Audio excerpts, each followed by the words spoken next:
Hello दोस्तों, astro stock prediction में आपका स्वागत है। टेक्निकल चार्ट डाटा पॉइंट्स के ऊपर आधारित इस कार्यक्रम में आने वाले दिन का मैं प्रेडिक्शन बोलता हूं, जिसमें निफ्टी बैंक निफ्टी के लेवल सपोर्ट रेजिस्टेंस होते हैं। आने वाला दिन ग्लोबल मार्केट के अनुसार कैसे हो सकता है, स्क्रीन रीडिंग क्या बोलती है, इन सभी के बारे में हम लोग इस कार्यक्रम में डिस्कस करते हैं। शुरू करने से पहले चैनल के डिस्क्रिप्शन बॉक्स में बिलो द टाइटल डिस्क्लेमर रखा है, उसको कृपया पढ़िए जानिए। एज पर डिस्क्लेमर, ये एजुकेशनल प्रोग्राम है। इसके तहत जो भी मैं बोलता हूँ ये मेरी पर्सनल राय है, मेरी खुद की राय है। आपके प्रॉफिट या लॉस, लाभ या हानि के लिए मैं और मेरा चैनल जिम्मेदार नहीं रहेंगे, रिस्पॉन्सिबल नहीं रहेंगे। ये प्लीज़ प्लीज़ नोट कर रखिए। मैं और मेरा एस्ट्रो स्टॉक प्रेडिक्शन चैनल सिर्फ और सिर्फ यूट्यूब पे ही अवेलेबल है। चलिए दोस्तों, शुरू करेंगे। दोस्तों, जैसे आखिरी के एक घंटे में अच्छी रिकवरी आ गई निफ्टी और बैंक निफ्टी में, आपने देखा रहेगा कल के सेशन में, फ्राइडे के क्षेत्र में। इसका कारण डाउ फ्यूचर जो 100-150 पॉइंट माइनस में था वो प्लस में आ गया, और अपेक्षाकृत शुक्रवार के रात में अमेरिकन मार्केट लगभग ज़बरदस्त ऊपर क्लोज हो गया, और ये बहुत ही अच्छी बात है दोस्तों। 200-300 पॉइंट का मूवमेंट, ये बहुत ही अच्छी बात है अमेरिकन मार्केट के लिए। और उसके चलते हुए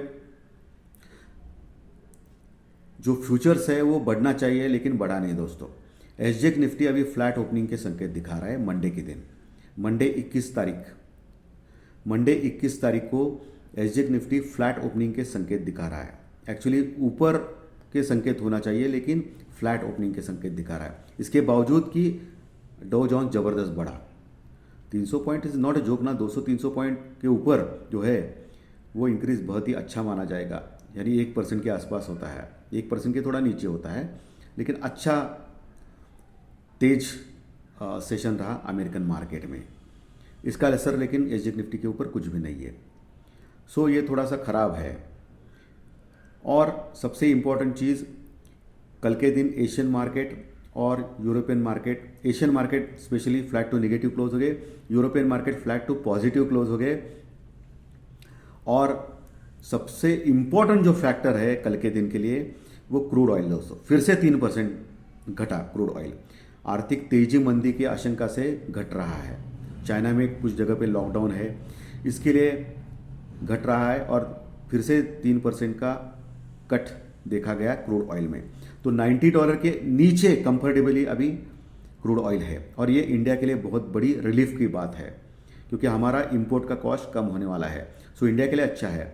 इंडियन रुपीस डॉलर का जो इक्वेशन अगर देखेंगे कल के लिए, कल के दिन, बीते हुए कल के दिन, तो लगभग फ्लैट टू नेगेटिव क्लोज हो गया इंडियन रुपीस डॉलर के मुकाबले।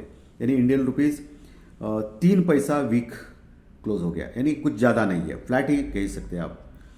सुबह के सेशन में, दोपहर के सेशन में इंडियन रुपीस लगभग 20-25 पॉइंट माइनस में था दोस्तों, 20-30 पैसा, लेकिन वो सब रिकवर किया इंडियन रुपीस ने, डॉलर के मुकाबले रिकवर किया सब लॉसेस, और फ्लैट टू थोड़ा सा नेगेटिव क्लोज हो गया। और इसके लिए बैंक निफ्टी जो 200 पॉइंट नीचे था, 200-400 पॉइंट नीचे था, वो नीचे से 200-250 पॉइंट ऊपर आ गया। 300 पॉइंट आप मान सकते हो। तो नीचे से ऊपर 200-250 पॉइंट का उसने उछाल दिखाया बैंक निफ्टी में, रिकवर हो गया शॉर्ट कवरिंग के कारण। और वही निफ्टी भी लगभग 18,200 के पास जा गया था दोस्तों। 18,209 का लो है। और मैंने टेक्निकल और डाटा पॉइंट्स के कार्यक्रम में आपको क्लियरली बोला था, प्री मार्केट रिपोर्ट में भी, कि 18,200-250 का लेवल बहुत ही स्ट्रांग सपोर्ट है, वहाँ आपको बाय करना चाहिए, बाय ऑन डिप। और जिन्होंने भी बाय किया रहेगा उनको अच्छा फायदा हुआ रहेगा कल, क्योंकि क्लोजिंग निफ्टी की है 18,309 की, यानी वहाँ से लगभग 100 पॉइंट निफ्टी ऊपर आ गया, और बैंक निफ्टी नीचे के लेवल से 200 पॉइंट के ऊपर आ गया, 200 प्लस पॉइंट पे। लेकिन आखिर में फ्लैट टू नेगेटिव ही क्लोज हो गए निफ्टी और बैंक निफ्टी। निफ्टी लगभग 30 पॉइंट के आसपास माइनस में क्लोज हो गया 18,309 के पास, और बैंक निफ्टी 42,400 के ऊपर क्लोज हो गया, 42,400, 42,400 के ऊपर क्लोज हो गया बैंक निफ्टी, जो मात्र 20 पॉइंट माइनस में क्लोज हो गया। यानी बैंक निफ्टी थोड़ा स्ट्रांग था दोस्तों निफ्टी के मुकाबले। तो क्लोजिंग तो अच्छी हो गई। अगर हम लोग 18,200 के नीचे अगर क्लोज होते निफ्टी में तो बहुत बड़ा प्रॉब्लम होता दोस्तों। लेकिन कल एक न्यूज़ आ गई दोपहर के सत्र में कि रशिया और यूक्रेन के वॉर के संदर्भ में कि रशिया थोड़ा सा माइल्ड हो चुका है यूक्रेन के, और वो बातचीत करने के लिए तैयार है, और इसके चलते शॉर्ट कवरिंग आ गई और डाउ भी ऊपर आ गया। और कल डाउ का सेशन भी अच्छा रहा अमेरिकन मार्केट में, कल रहा। अभी 21 तारीख यानी सोमवार के दिन क्या हो सकता है, ये सब क्लूज है, लेकिन क्या हो सकता है इसके बारे में हम लोग अभी डिस्कस करेंगे। निफ्टी और बैंक निफ्टी के जो पीसीआर है, पुट कॉल रेशो, निफ्टी का पुट कॉल रेशो है 0.90 के पास, और बैंक निफ्टी का पुट कॉल रेशो भी 0.93 के पास है, यानी 0.90 के पास आप ले सकते हो दोनों का पुट कॉल रेशो।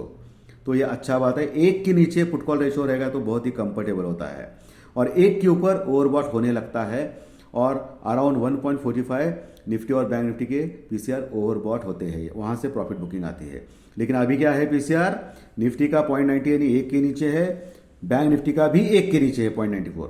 सो बहुत ही बढ़िया पीसीआर है दोस्तों पुट कॉल रेशो। सो ये बुल्स के लिए अच्छी बात है। क्रूड ऑयल्स के भी प्राइसेस घटे, ये भी बुल्स के लिए अच्छी बात है। इंडियन रुपीज भी ज़्यादा वीक नहीं हुआ, ये भी अच्छी बात है। अमेरिकन मार्केट भी 300 पॉइंट से क्लोज हो गया फ्राइडे का सेशन, ये भी अच्छी बात है। लेकिन इसके बावजूद भी एसजीएक्स निफ्टी मूवमेंट नहीं दिखा रहा है दोस्तों। तो इसके लिए बोलते हैं हम लोग मैनिपुलेशन, क्योंकि मार्केट में जो भी कंट्रोल है ना, तो बड़े बड़े ऑपरेटर्स लोग कंट्रोल करते हैं, जिनका कॉल राइटिंग पुट राइटिंग में अच्छा धंधा चलता है। कल के सेशन में लगातार तीसरे दिन एफआई ने बेचा है दोस्तों, ये थोड़ा चिंताजनक है, और इसके कारण ही एसजीएक्स निफ्टी ज़्यादा मूवमेंट नहीं कर रहा है। Okay, got it. सो ये पॉइंट है, एसजीएक्स निफ्टी इतने अच्छे पॉइंट के, इतने अच्छे क्लूज के बावजूद भी क्यों मूवमेंट नहीं दिखा रहा है, फ्लैट दिखा रहा है, क्योंकि लगातार तीसरा दिन है दोस्तों एफआई बेच रहा है। लेकिन एफआई की जो सेलिंग है यानी बेचना है, वो बहुत ही छोटे क्वांटिटी में है। लगभग 300-350 करोड़ का माल एफआई बेच रहा है, या कभी कभी 600-650 करोड़ का माल बेचता है, तो ज़्यादा कुछ नहीं है। तो अंडर 1000 करोड़ नीचे एफआई की सेलिंग कमी मानी जाएगी। और वैसे डीआई पिछले 2-3 दिन से कंटिन्यूस बाइंग अच्छे क्वांटिटी में कर रहा है, तो कल भी डीआई ने अच्छे क्वांटिटी में बाइंग की है, और लगभग 800-900 करोड़ का माल खरीदा है, ये अच्छी बात है। और एफआई की सेलिंग उससे नीचे है। सो मोस्ट अगर दोनों मिला के देखा तो डीआई की बाइंग ज़्यादा है एफआई से भी, सेलिंग से, तो अच्छी बात है। लेकिन पिछले 2-3 दिन से डीआई बाइंग कर रही है और एफआई छोटी छोटी क्वांटिटी में सेल कर रही है, और ये थोड़ा सा डिस्टर्बिंग पॉइंट है दोस्तों।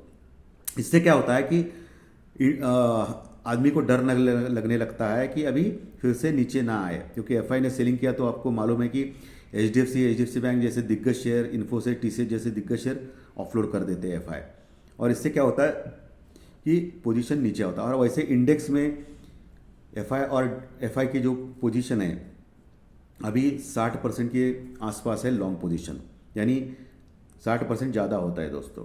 तो कभी भी वो शॉर्ट मार सकते हैं, तो वो डरने वाली बात है। तो देखना पड़ेगा कि एफआई क्या करती है सोमवार के सत्र में, क्योंकि छोटी छोटी क्वांटिटी में जब तक सेलिंग है तब तक ठीक है 1000 करोड़ के नीचे, लेकिन 1000 करोड़ के ऊपर अगर सेलिंग चालू कर दिया तो फिर मार्केट का कॉन्फिडेंस गिरेगा, और फिर सेलिंग तूफान हो जाएगी मार्केट में।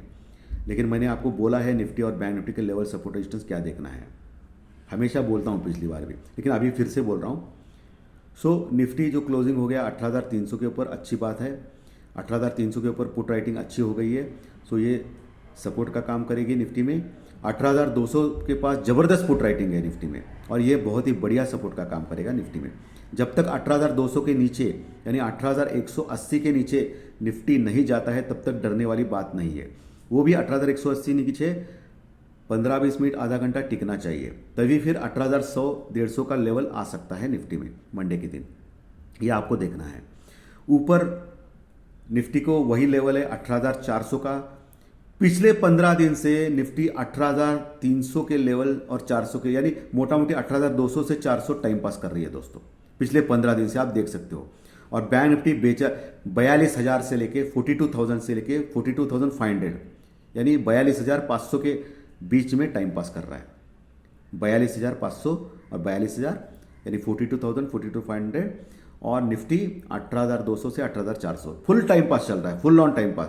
लेकिन कल का दिन ऐसा लगा कि एक नीचे का झटका आ गया था निफ्टी और बैंक निफ्टी में, तो थोड़ा सा अच्छा लगा, क्योंकि वेरिएशन अगर मिलेगा तो निफ्टी और बैंक निफ्टी के ऑप्शंस बायर कुछ फायदा कर सकते हैं, प्रॉफिट कर सकते हैं। अगर वेरिएशन नहीं आए तो फिर कॉल राइटिंग और पुट राइटर्स मजे कर सकते हैं, ऐसा है पूरा। तो कल थोड़ा सा अच्छा दिन रहा निफ्टी और बैंक निफ्टी ऑप्शंस बायर्स के लिए, ठीक है। तो निफ्टी को 18,400 450 बहुत बड़ा रेजिस्टेंस का लेवल है। जब तक वो क्रॉस नहीं करता है तब तक 18,500 550 अगला रेजिस्टेंस लेवल है जहां कॉल रेटिंग अच्छी हो गई है। और 18,500 550 के ऊपर अगर टिक गया तो ही ऑल टाइम हाई 18,600 के ऊपर जा सकता है निफ्टी। वही बैंक निफ्टी में जो 42,400 यानी 42,400 के ऊपर क्लोज हो गया है बैंक निफ्टी। पहला जो सपोर्ट है वो 42,200 के पास है, यानी 42,200 के पास पहला सपोर्ट है। दूसरा सपोर्ट 42,000 के पास यानी 42,000 के पास है, जहां रॉक बॉटम सपोर्ट है, जहां पुट राइटिंग अच्छी हो रखी है। जब तक 42,000 यानी 42,000 के नीचे नहीं जाता है बैंक निफ्टी, तब तक डरने वाली कोई बात नहीं रहेगी। तो आपको देखना है कि 42,000 अगर 42,000 आता है तो वहां बाय करने की चेष्टा करनी चाहिए बैंक निफ्टी में स्टॉप लॉस के साथ। अगर 42,000 टूटता है नीचे और आधा घंटा टिकता है बैंक निफ्टी तो फिर 41,500 के लेवल्स यानी 41,500 यानी 41,500 के लेवल तुरंत आ सकते हैं बैंक निफ्टी में नीचे की ओर। ऊपर के और वही हमेशा का नाटक 42,500 का स्ट्रॉन्ग रेजिस्टेंस यानी रुकावट का लेवल, 42,500 यानी 42,500 के आसपास कॉल राइटिंग अच्छी हो गई है बैंक निफ्टी में। तो जब तक वो क्रॉस नहीं करेगा यानी 42,550 यानी 42,550 के ऊपर अगर टिक गया बैंक निफ्टी तो फिर अगला टारगेट 42,800 का हो सकता है यानी 42,800 हो सकता है। उसके बाद ही 43,000 के बारे में सोच सकते हैं हम लोग बैंक निफ्टी में। वैसे 43,000 के ऊपर अच्छी कॉल राइटिंग है बैंक निफ्टी में जो बड़ा रुकावट का काम कर रही है। ठीक है, तो ये निफ्टी बैंक निफ्टी के लेवल सपोर्ट रेजिस्टेंस मैंने डिस्कस किया और क्या करना है ये भी मैंने बोला है। और मंडे के दिन इंडिया विक्स के ऊपर भी ध्यान रखना है। इंडिया विक्स माइनस में है, 15 के नीचे है, कोई बात नहीं, कंफर्टेबल है। माइनस प्लस थोड़ा बहुत होता है इधर उधर, लेकिन 15 के नीचे मेंटेन कर रहा है इंडिया विक्स और ये अच्छी बात है। तो जब तक 15 के नीचे है तब तक डरने वाली बात कुछ भी नहीं है इंडिया विक्स में। सो ओवरऑल मैंने आपको समझाया है। डॉलर इंडेक्स थोड़ा बड़ा था फ्राइडे के सत्र में, इसके लिए डो फ्यूचर निगेटिव हो गया था, लेकिन बाद में फिर कंट्रोल हो गया डॉलर इंडेक्स। सो ये सब चीज़ें आप देखनी चाहिए आपको, ताकि आपको एक आइडिया मिलता है मार्केट में क्या करना है। ठीक है, सो धन्यवाद दोस्तों। आज का विश्लेषण अगर अच्छा लगा तो लाइक का बटन दबा के प्रोत्साहित कीजिए, और जो नए दर्शक पहली बार चैनल देख रहे हैं वो सब्सक्राइब का बटन ज़रूर दबाएं, ताकि आपको हर दिन के 2 या 3 वीडियोस ज़रूर मिलेंगे। टेक्निकल डाटा के वीडियोस, प्री मार्केट रिपोर्ट सुबह 7:30 बजे मार्केट शुरू होने के पहले मैं आपको दिग्दर्शन करता हूँ क्या करना है, और रात में ज्योतिष शास्त्री प्रेडिक्शन कार्यक्रम में प्रस्तुत करता हूँ। सो सब्सक्राइब का बटन ज़रूर दबाइए और इसके कंटेंट आपके दोस्तों में ज़रूर भेजिए दोस्तों। सो कल मिलेंगे ज्योतिष शास्त्री प्रेडिक्शन कार्यक्रम में। थैंक यू वेरी मच दोस्तों, थैंक यू।